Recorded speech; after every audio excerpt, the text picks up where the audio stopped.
네, 오늘은 산산수훈 이제 10번째 시간입니다. 예, 1탄부터 제가 쭉 강의 설교를 하고 있는데요. 지난 두 달 넘었죠? 두 달 넘은 동안 이제 팔복에 대해서 이야기를 했어요. 이제 팔복에 대해서 이제 끝났고, 팔복을 넘어가면서 이제 오늘 말씀은 빛과 소금에 대한 그런 얘기입니다. 그러니까 팔복은 다시 한번 말씀드리지만 이 세상에서 잘 먹고 잘 사는 거에 대해서 표현한 그런 책이 아니고, 오히려 이 세상에서 나는 예수와 함께 십자가에 죽고 그 예수를 통해서 부활하신 예수님만 나타내는 그 모습이 진짜 복이라고 말씀드렸죠. 네, 기억나세요? 기억나시죠? 그래서 어떤 윤리적으로 훌륭하고 도덕적으로 완전했던 그런 바리새인들에게 너희는 복이 있다라고 얘기하지 않고, 전혀 상관없는 지금 주님 발 앞에 지금 말씀을 듣고자 나와 있는 그 사람들에게 너희는 복이 있다, 이렇게 예수님께서 말씀하신 거예요.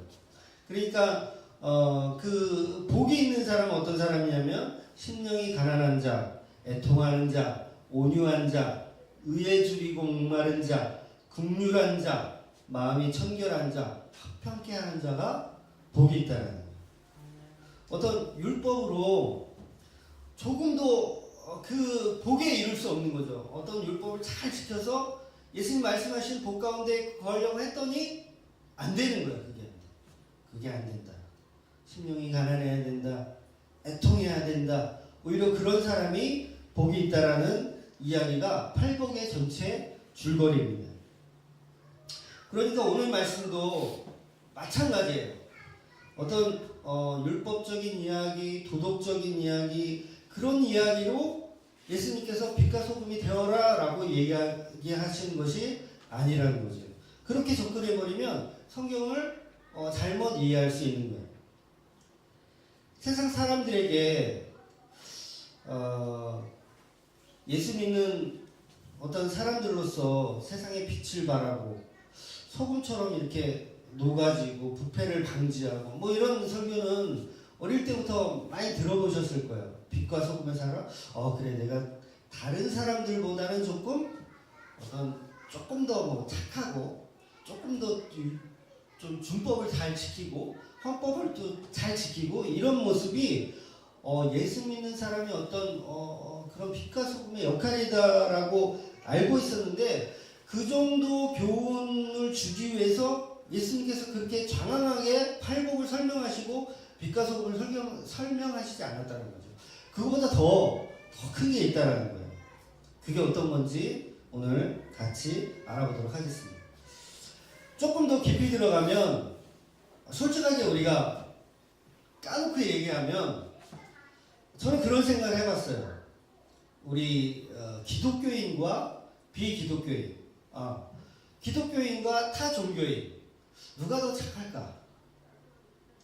자, 우리가 예를 들어서 투표를 한다고 한번 생각을 해봅시다. 예수 믿지 않는 사람들한테 투표권을 주는 거야. 종교가 없는 사람들한테 투표권을 주고, 목사들이 착한지 스님이 착한지 투표해라. 그럼 어떻게 될까요? 저는 질 거라고 생각해요. 질 거라고 생각해요. 목사님들이 안타깝지만 스님들한테 착한 거에 있어서는 좀 힘들지 않을까. 왜냐하면 뉴스에도 나오는 게 스님은 별로 안 나와. 목사가 더 많아서 그런지 뉴스에 나오는 거 보면 죄다 뭐 했다 그러면 무슨 교회 목사, 무슨 전도사, 그런 사람들 나오지 스님 별로 안 나오는 것 같아. 그러니까 투표하면 그건 쉽게 말로 깨지는 거죠. 너무 자주 나왔어. 요새는 물론 이제 나라가 어수선하니까 그런 뉴스는 안 나오는데 분명히 어렵지 않을까 생각합니다. 근데 중요한 게 있어요. 물론 그런 어떤 착함에 있어서는 약간 밀릴지는 모르지만, 기독교는요 착한 것을 가리키는 종교가 아닙니다. 그러니까 우리가 잘못 이해하면 너희는 착하게 살아라. 아, 착하게 사는 게 예수님의 말씀이구나. 우린 착하게 살아야지. 근데 아니에요. 예수님 말씀은 착하게 살라는 게 아니거든요. 세상 사람들이 이해할 수 없는 그런 진리가 있는 거죠. 하나 더 물어볼게요. 기독교가 어떤 변화되는 종교인가요? 아니면 변화된 종교인가요? 좀 말이 어렵나요? 점점 변화해 가는 종교인가요? 아니면 변화되는 종교인가요? 이거 굉장히 중요해요. 변해가는 종교가 아닙니다. 변해가는 종교는 불교예요. 불교. 내가 고뇌하고 내가 율법을 지키기 위해서 막 노력하고 점점점 뭐라 그러죠? 해탈의 경지로 가는 변해가는 종교가 불교이지만 기독교는 회심의 종교예요. 그 자리에서 바로 돌아서는 게 기독교입니다. 내가 이 길을 가고 있다가 가지 말아야지 점점 변화되는 게 아니라 바로 회심하는 종교가 기독교예요. 사도 바울이 원래 사울이었는데 예수님 만나고 확 변했어요. 물론 그가 기간을 통해서 이제 사역할 수 있는 기간은 뭐 좀 오래 걸렸지만 회심하는 데 있어서는 즉각적으로 반응했다라는 거죠. 자, 시몬이 베드로가 됐어요. 즉각적으로 반응했어요. 점진적으로 좋아진다는 것은 우리들 생각이에요. 인본주의적인 생각. 하나님은요, 이 사람을 희생케 하고 돌아서게 하지 점점 변화되게 양념을 치고 스스를 주고 그건 우리들 때문에 우리의 마음의 준비가 안 됐기 때문에 된 거지 하나님의 입장에서는 저 사람 내가 쓸 거야 라고 하면 바로 쓰실 수 있는 거예요. 얼마든지. 기독교는 예수님 만나는 순간 변화입니다. 완전 개차반 인생을 살았어도 예수가 그 안에 들어가 버리면 끝나는 거예요. 게임 끝입니다. 예수가 들어왔는데 이거 어쩌고 저쩌고 그거 필요 없어요. 예수만 들어오면 끝나는 거예요. 근데 이상하죠. 예수가 들어왔는데도 그 삶이 변하지 않아요. 그러니까 투표하면 지는 거야. 예수님 안 믿어도 얼마든지 청빈한 삶, 겸손한 삶, 존경받는 삶 살 수 있어요. 얼마나 많아요. 성철 스님 같은 분들, 간디라든가, 슈바이처 얼마나 많아요. 그런 사람들, 훌륭한 사람들. 기독교인 내세울 만한 사람도 없어. 그러니까 팔복은 어떤 삶의 경험이나 지식, 번뇌를 통해서 이루어지는 것이 아니고 강압적으로 예수가 그 안에 확 들어오면 그 팔복이 이루어지는 거예요. 예수님이 내 마음에 확 들어와 버리는 게 그게 바로 은혜라는 거죠. 나사로가 살려달라고 한마디 했습니까? 한마디 못했어요. 그냥 죽어 있었어요. 손 하나 까딱할 수 없는 그런 상태, 어떤 액션을 취할 수 없는 상태임에도 예수님께서 의도와는 상관없이 나사로의 의견을 묻지도 않았어요. 그냥 살려주신 거예요.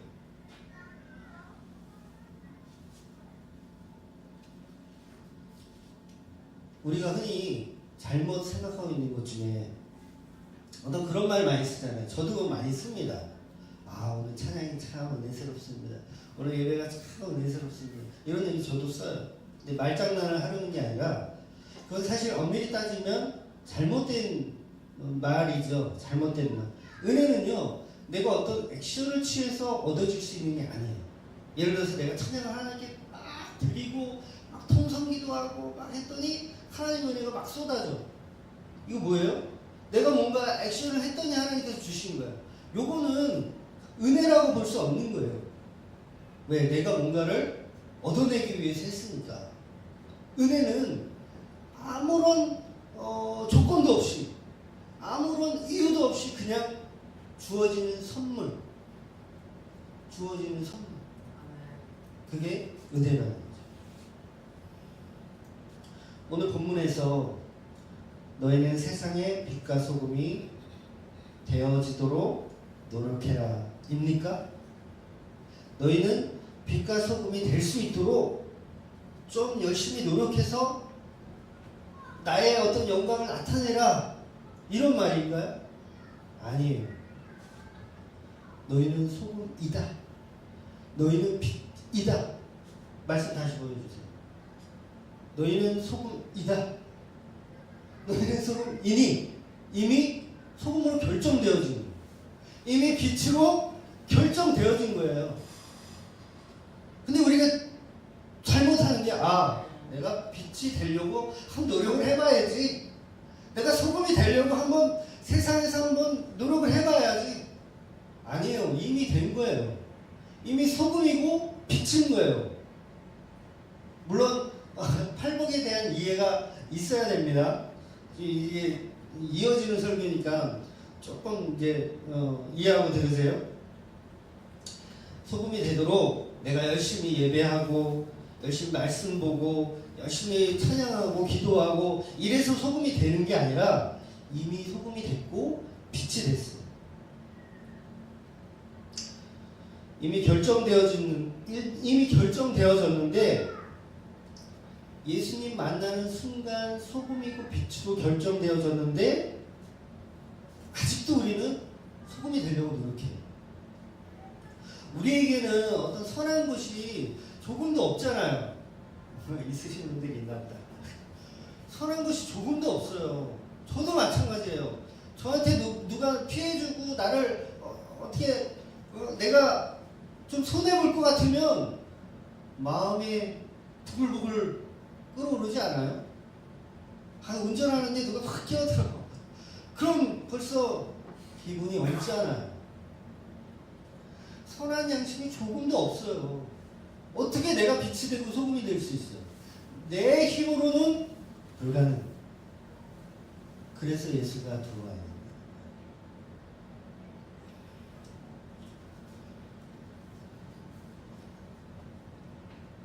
우리가 무슨 빛이 됩니까? 그죠? 엊그저께인가 우리 둘째 딸이 핸드폰을 집어던져가지고 눈에 탁 맞는 순간 빛이 번쩍하더라고요. 그때야 빛이 될 수 있는 거예요. 우리는 빛이 될 수가 없어. 자, 이제부터 중요합니다. 잘 들으세요. 소금은 소금이야. 소금 됐어. 예수님 말에 소금 됐어. 근데 맛이 없어요. 맛이 없어. 그 말이 무슨 말이냐면 내 안에 성령님 예수님이 오셨어. 은혜를 받았어. 내가 소금이 됐어. 근데 이놈에게 나란 자아가 계속 꿈틀거리는, 예수님보다 더 크게 꿈틀거리는 거예요. 내가 뭐 좀 하려고 그러면 예수님께서 말씀하시죠. 그거 안 돼. 그거 안 돼. 좀 들어가 계세요. 좀. 왜 자꾸 나오시려고 그래요? 무슨 누가 2000살 먹은 노인네 아니랄까봐 자꾸 나오시려고 그래요. 그만 좀 들어가세요. 그만 좀. 내가 알아서 할게요. 이러니까 소금이 맛이 없는 거예요.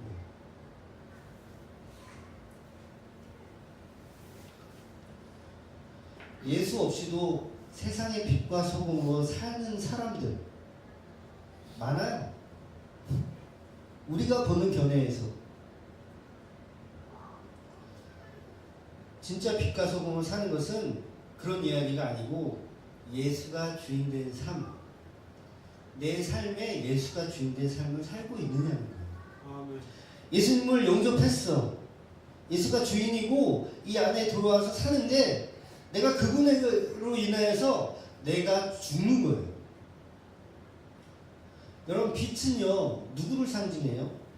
빛은 하나님 예수님 상징하는 거예요. 빛은 우리 세상에 있는 물질 중에 제가 그 출신자 훈련할 때 이야기했었죠. 빛은요 우리가 갖고 있는 물질 중에 가장 신비로운 물질이에요. 그죠? 만질 수도 없고 어떻게 느낄 수도 없지만 존재해. 그 빛은 물질도 아니야. 컵에 담을 수도 없어. 그러나 어떤 파장으로 인해서 그 빛이 보여져. 이 너무 신비로운 물질이에요. 어쩜 하나님께서 빛을 이 세상에 주신 것은 하나님을 표현하기 위한 하나의 수단이 아닐까라고 생각해요. 뭐 철학적인 접근이긴 하지만 어쨌든 이 빛은 예수님을 상징하는 겁니다. 그런데 너희는 빛이다! 이렇게 말씀하시는 거예요. 그건 뭐냐면 너희는 곧 나라는 거다. 왜? 내가 너 안에 들어가서 내가 너의 삶을 주장하고 너의 삶을 살아내니까. 갈라디아서 2장 20절. 내가 그리스도와 함께 십자가에 못 박혔나니 그런즉 이제는 내가 사는 것이 아니요 오직 내 안에 그리스도가 사시는 것이라. 아멘. 이제 내가 육체 가운데 사는 것은 나를 사랑하사 나를 위하여 자기 자신을 버리신 하나님의 아들을 믿는 믿음 안에서 사는 것이다. 내가 죽어야 빛이 나오는 거야. 내가 죽어야 그 맛이 나는 거야. 내가 세상에서 빛과 소금으로 착하게 사는 것 하고 그것하고 내가 죽고 예수만 나타내는 삶을 사는 것하고는 완전히 다른 거예요. 여러분 힘으로는요 절대로 착해질 수 없어요. 여러분 힘으로는 빛과 소금으로 살 수가 없어요. 그냥 죽어야 돼요. 오직 예수만 나타나고 오직 예수만 나를 확 휘어잡아서 내 인생을 사는 거예요. 오직 예수의 삶을 살면 자연적으로 빛과 소금이 되는 거예요. 예수는 없고 어떤 성경적 교훈만으로 빛과 소금을 살려고 하니까 안 되는 거예요. 여러분에게 물어봅시다. 여러분 빛과 소금의 그 모습을 살고 계세요 지금? 왜 안 되지? 나 예수 믿는 사람 맞는데 왜 안 되지? 여러분의 자아가 더 커서 그래요. 여러분의 생각이 더 커서. 15절 봅니다. 사람이 등불을 켜서 말 아래에 두지 아니하고 등경 위에 두나니 이러므로 집안의 모든 사람에게 빛이 있느니라. 16절 이같이 너희 빛이 사람 앞에 비치게 하여 그들로 너의 착한 행실을 보고 하늘에 계신 너희 아버지께 영광을 돌리게 하라. 이 말씀이 예수 믿으니까 사람들 앞에서 믿음 좋은 척 착한 행실을 막 나타내고 그런 뜻이라고 이해해버리면 안 돼. 본문에도 분명히 너희 착한 행실을 보고 이렇게 나와 있으니까 착한 행실을 보여주기 위해서 내가 착한 척 이렇게 해야 되겠구나. 이 말씀이 아니에요. 그렇게 이해해버리면 당대 바리새인들이 최고예요. 그렇게 따지면. 그럼 예수님이 지금 바리새인 칭찬하는 거예요? 아니잖아요.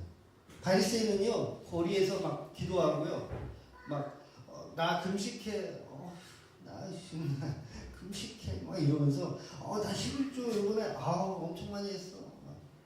바리새인들이 막 착한 행실을 나타내는 거잖아요. 우리가 알고 있는 사고로는 바리새인들은 어떤 사람이에요?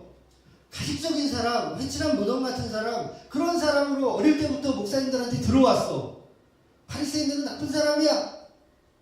근데요, 이 당시 유대인들 중에서는요, 바리새인 훌륭한 사람들이 얼마나 많았는데요. 존경받는 사람들이 얼마나 많은데요. 율법 다 지키죠. 자기 거 털어서 가난한 사람 구제하죠. 바리새인 멋있어. 그런 사람도 있었어요. 우리는 바리새인들을 나쁘게 보지만 그때 현상에서는 그렇지 않았다는 거죠. 그럼 예수님의 오늘 말씀이 착한 행실을 하라는 것이 그런 바리새인들처럼 그렇게 하라는 것은 분명히 아니라는 거죠. 아멘.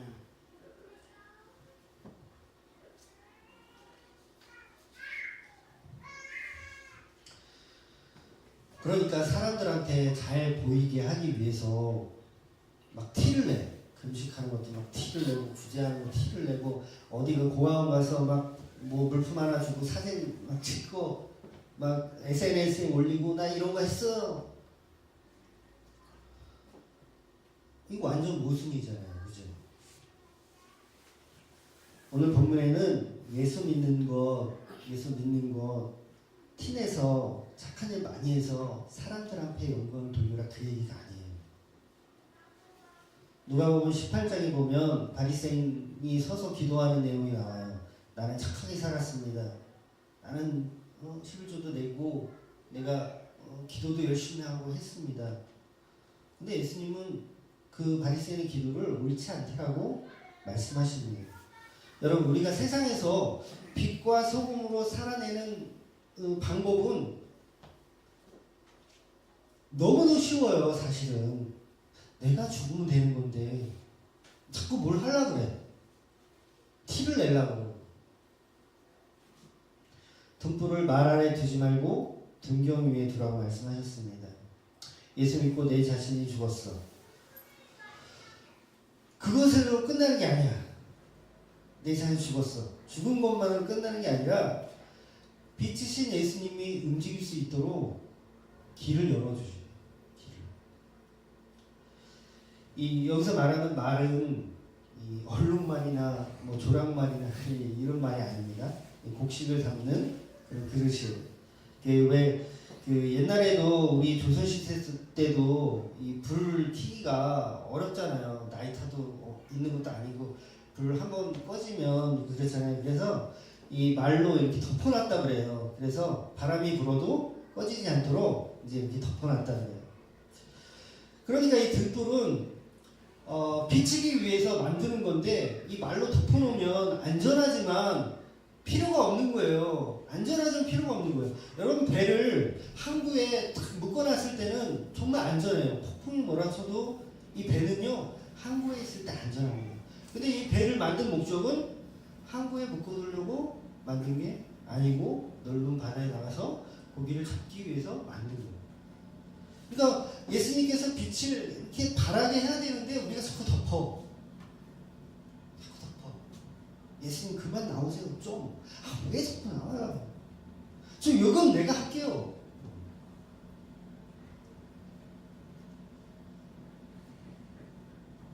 오늘 본문 말씀에 가장 적합하게 살아온 인물이 하나 있죠. 예수님의 사촌 형이라고 해야 되겠죠. 한 6개월 빠르니까 요한이에요. 요한, 세례 요한. 요한복음 1장에 보면 요한이 그에 대하여 증거하여 외쳐 이르되 내가 전에 말하기를 내 뒤에 오시는 이가 나보다 앞선 것은 나보다 먼저 계심이라 한 것이 이 사람을 가리킴이라. 우리가 다 그의 충만한 데서 받으니 은혜 위에 은혜더라. 율법은 모세로 말미암아 주어진 것이요 은혜와 진리는 예수 그리스도를 말미암아 온 것이라. 본래 하나님을 본 사람은 없으되 아버지 품속에 있는 독생하신 하나님을 나타내셨습니다. 아멘. 17절, 18절 이게 중요해요. 17절 말씀이 중요해요. 율법은 모세로 말미암아 주어진 것이요 은혜와 진리는 예수 그리스도로 말미암아 온 것이다. 빛과 소금을 율법으로 이해해버리면 될 수가 없다. 빛과 소금을 율법으로 이해하면 될 수가 없다. 은혜와 진리이신 예수로 이해해야 된다는 거죠. 자, 결론 드릴게요. 율법으로 세상을 빛과 소금으로 만들 수가 없습니다. 오직 진리이신 예수가 아니면 그 일은 불가능하죠. 예수께서 제자들에게 3년 내내 가르쳤어요. 3년. 이해가 되세요? 3년을 가르쳐. 그것도 신의 아들, 독생자 예수. 그분이 가르쳤어. 제가 가르친 것도 아니야. 저는 3년이면 될 것 같은데 예수님 못했어. 3년 내내 가르쳤는데 이 제자들이 못 알아먹었어요. 못 알아먹었어. 예수님의 말씀을 여전히 윤리나 도덕으로 이해한 거야. 번영과 기복으로 이해한 거예요. 예수님 왕 되시면 나 한 자리 꿰차야지. 요 정도 수준으로 생각했으니까 어때요? 십자가에 달렸을 때 다 도망가는 거예요. 지난주 구탄에서 핍박에 대해서 이야기했죠. 십자가에 달려서 도망가는 사람들, 우리가 일제시대 때 심사참배한 사람들, 왜 그래요? 믿음이 없어서? 아니에요. 예수님의 말씀을 못 알아듣는 거예요. 그때까지도.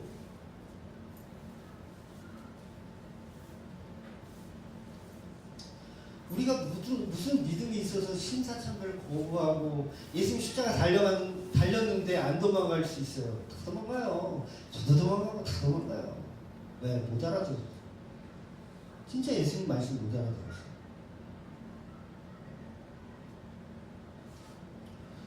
우리가 무슨 능력이 있어서 빛을 발하고 소금이 됩니까? 짠맛을 냅니까? 아닙니다. 오직 예수가 내 안에 들어왔을 때 비로소 그것이 가능한 거예요. 예수님께 부활하셔가지고 제자들 찾아가셔요. 그때 비로소 제자들이 3년 동안 이해하지 못한 것을 다 이해하게 돼요. 아, 그런 쓰잘데기 없는 것 때문에 예수님께서 오신 게 아니구나. 나 잘 먹고 잘 살기 위해서 예수님께서 오신 게 아니구나. 그때서야 비로소 깨달은 거예요. 그러니까 어때요? 예수를 위해서 목숨 걸고 죽는 거예요. 다 숨겨 있잖아요. 예수님의 제자들. 요한 한 사람만 늙어서 죽었다고 그러는데 요한도 사실 순교한 거랑 마찬가지예요. 다 숨겨 있잖아요. 우리가 운전할 때 안전벨트를 맵니다. 그죠? 근데 이게 딱지 끊을까봐 요새 한 3만원 합니까? 안전벨트 미착용? 한 2만원 했던 때는 기억나는데 경찰한테 걸릴까봐 이거 매시는 분도 있고 내 안전을 위해서 안전벨트 매는 사람 있잖아요. 이건 완전히 다른 거예요. 내가 어떤 믿음을 가지고 신앙생활 하느냐, 내 경찰한테 걸릴까봐 이거 매고 하는 사람하고 내 안전을 위해서 매고 하는 사람하고는 질적으로 완전히 다른 거예요. 근데 여전히 우리는 어때요? 경찰한테 걸릴까봐 매고 신앙생활 하는 사람들처럼 신앙생활 하니까 3년 내내 목사님 말씀 들어도 빛과 소금의 삶을 살지 못하는 거예요. 똑같은 거예요. 변화되지 않는 거예요. 둘 다 결과는 같습니다. 그러나 이 마인드는 완전히 다른 거예요. 율법적인 빛과 소금이 아닌 예수님 마음으로 빛과 소금이 되어야 해요. 그때 비로소 많은 사람들이 우리의 모습을 보고 하나님께 영광을 돌리게 되는 겁니다. 가식적인 바리새의 모습이 아니라 진짜 진리이신 예수가 나타나는 거예요. 표현되어지는 거예요. 나는 죽고 저 인간이 저랬던 인간이 아닌데 저 인간 같은 모습이 전혀 안 나타나. 왜? 그 사람 죽었으니까. 죽었어. 그 다음부터 예수만 보여지는 거야. 아, 저 사람 변화됐네. 예수 믿더니 변했네. 빛과 소금이 되었네. 이게 하나님께 영광을 돌리는